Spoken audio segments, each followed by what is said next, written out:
Hey, it's your boy Easy, and on today's episode of Easy Opens, we're going to be taking a look at the Neca Teenage Mutant Ninja Turtles Super Bebop and Mighty Rocksteady action figures. Which, did I get that right? I always get the Super and Mighty mixed up, so I don't know. I probably should just read it or write it down, but who has time for that? Alright, well here is Super Bebop and Mighty Rocksteady. So, some quick facts about them. Both first appeared as this iteration of their mutant forms on December 15th, 1987 in the second episode of the 1987 animated series of the Teenage Mutant Ninja Turtles, titled Enter the Shredder. Both first appeared as this iteration of their robot forms on October 31st, 1989 in the 1987 Teenage Mutant Ninja Turtles animated series, Season 3, Episode 27, entitled Super Bebop and Mighty Rocksteady. One thing that got super confusing, especially when trying to review the episode for our podcast, Turtle Soup, when we reviewed this episode back in the day, was that the episode itself mixes up their adjectives and just really makes a mess of trying to understand which one is which and what's the proper name for them. And so, yeah, so that was real fun. And that's still something that bothers me, trying to name these figures to this day, and I will probably have problems this entire review as a result of that. All right, well, now let's get these figures free from their plastic prison and see what we think about Super Bebop and Mighty Rocksteady. Yep, that's it. Okay, had to scroll up a little bit. So fresh out the box, I love the look of these figures. They look fantastic, and I want to say that they look like they just walked off the screen onto the shelves kind of thing, but Rocksteady looks a little, I don't know, there's something different about him, especially in his face, but I think what it is that the hard black lines that they're using for this line of action figures to kind of give it that animated look, if you will. I think that something about Rocksteady's face and his eyes, it looks different than what you see on the show. It's not drastically different, it's just that it's a little bit too much dark lines there. Maybe that's just me. That could just totally be my subjective bias or my subjective opinion, but I don't know. There's something weird there that kind of makes Rocksteady look a little bit different than how he appears on the actual episode. However, Bebop looks spot on in my opinion, so take that for what you will. But that being said, I think these figures look great. The paint is very much in line with the other figures from this line and in the cartoon style, and it works really well for their robotic look. And as I mentioned, the hard black lines do kind of make them look a little different from their cartoon appearance, at least in my opinion, but it does catch your eye. And for some reason, like, I don't know, it might be a combination of the paint detail and the fact that my brain is registering them as Bebop and Rocksteady, but robots, I don't know, there's something there that I'm just like very drawn to, and I really appreciate that. And I don't know, it's neat. Super Bebop and Mighty Rocksteady, they come with some accessories. Each one of them comes with 6 interchangeable hands. They come with 2 laser guns, one that looks like it's got a little drill on the end of it, and the other one that looks like a little machine gun, I guess. I don't really know guns, but it's not a pistol and it's not a rifle, so it's whatever's in between. It's like a medium-sized gun, I guess. I don't know. They also come with what looks to be a time bomb, and then a device that's some sort of controller. I can't really remember what episode this is from. If you know, let me know in the comments. But yeah, I thought it might be the Mesmerizer from the episode that they're taken from, but like it didn't quite look like that. So yeah, I don't know. I really, this isn't ringing much of a bell, but it's still neat that they come with it. But my favorite accessory is that they come with a parking meter that's busted, that's been ripped out from the ground.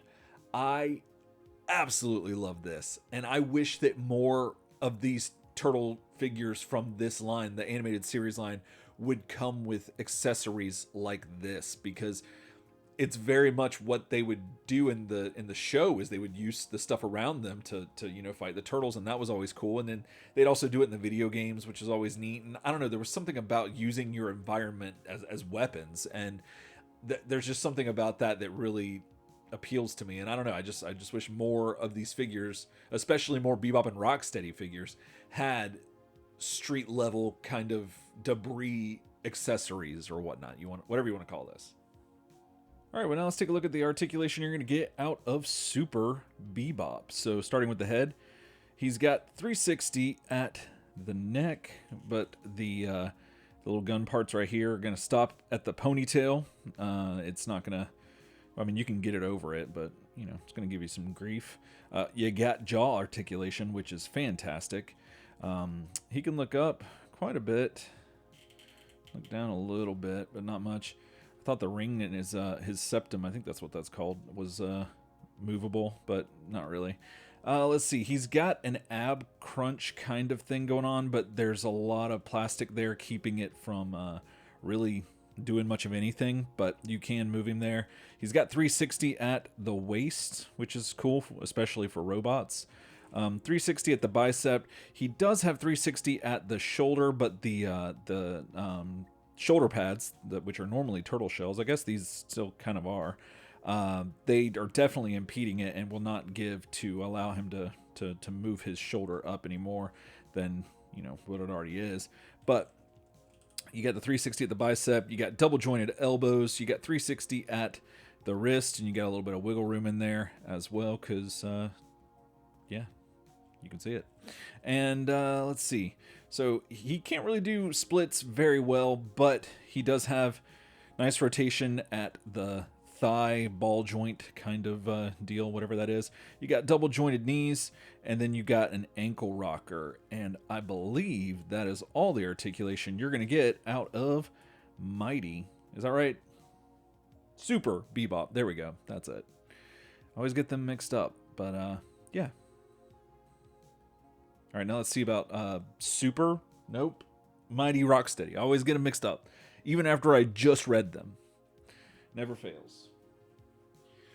All right, so here he is. So here is Mighty. Double checking. Yep, Mighty Rocksteady.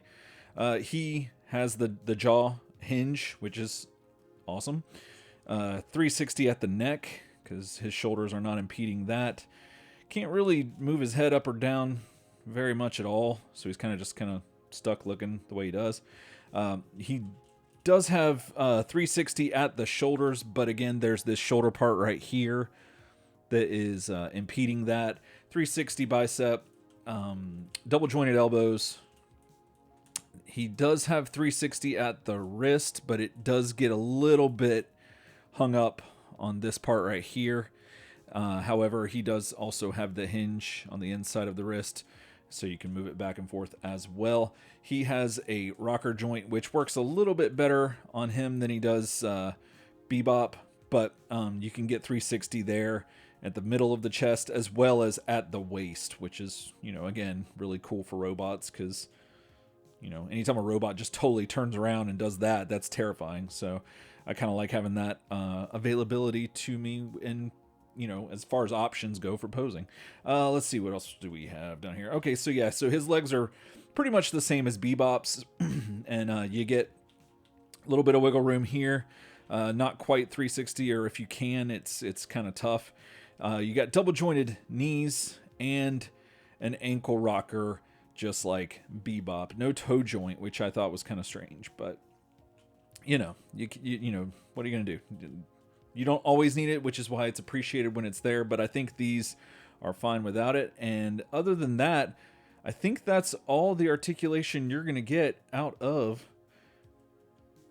Rocksteady here. What was it again? Mighty Rocksteady. I'll never get that right. I thought these were going to move, but they don't. They're hard. They're stuck. So don't try to move them because you might break them. But yeah, again, other than that, that's it. That's all the articulation you're going to get out of Super Bebop and Mighty Rocksteady. So again, this is where I would normally talk about the height and weight that I found on some sort of pedia website, if you will. However, I had some trouble finding the info about Bebop and Rocksteady, especially from this version of Bebop and Rocksteady. So I'm going to have to do the same thing I did for my Bebop and Rocksteady review, which is to use another character that, you know, you can base this off of. So Leonardo from the 1987 animated series is listed as standing 5'1" and weighs 155 pounds. The Leo figure from this cartoon line from Neca stands at 5.5 inches tall and weighs 5 ounces. This figure of Mighty Rocksteady stands at 6.5 inches tall and weighs around 9 ounces. And this figure of Super Bebop stands around 6.75 inches tall and weighs a little over 8 ounces. So now let's see how they compare to some other figures you might have in your collection. And as with my Bebop and Rocksteady review, the normal one, this one's going to be long because I love Bebop and Rocksteady and I think they go well with a lot of other lines. So I kind of wanted to showcase that. So here we go. This is going to be a little long, but bear with me. Here they are with the Range Viper from G.I. Joe Classified. Here they are with Kamen Rider Demons from SH Figuarts. Here they are with Don from the NECA Return to New York 4-pack. Here they are with Fei Long from Jada Toys. Here they are with Leo from NECA's Disguised Turtles 4-pack. Here they are with Raphael from the knockoff NECA Mirage colored bandana TMNT figures. Here they are with Robot Santa from Fresh Monkey Fiction. Here they are with Mancake from Hasbro. Here they are with Manny Faces from Mattel's Masterverse. Here they are with Japanese Spider-Man from Marvel Legends. Here they are with Metalhead from Super 7's TMNT Ultimates. Here they are with Rex 1 from NECA. Here they are with Robotic Rocksteady from Super 7's TMNT Ultimates. Here they are with Metallo from DC Universe Classics. Here they are with April 2.0 and Irma from NECA. Here they are with Link from Figma. Here they are with Rhino from Marvel Select. Here they are with Leo from Playmates 2012 line of TMNT figures. Here they are with Raphael from the Batman TMNT crossover figures. Here they are with Donatello from Playmates Classics. And here they are with Bebop and Rocksteady from Playmates Classics. And here they are with Bebop and Rocksteady from NECA.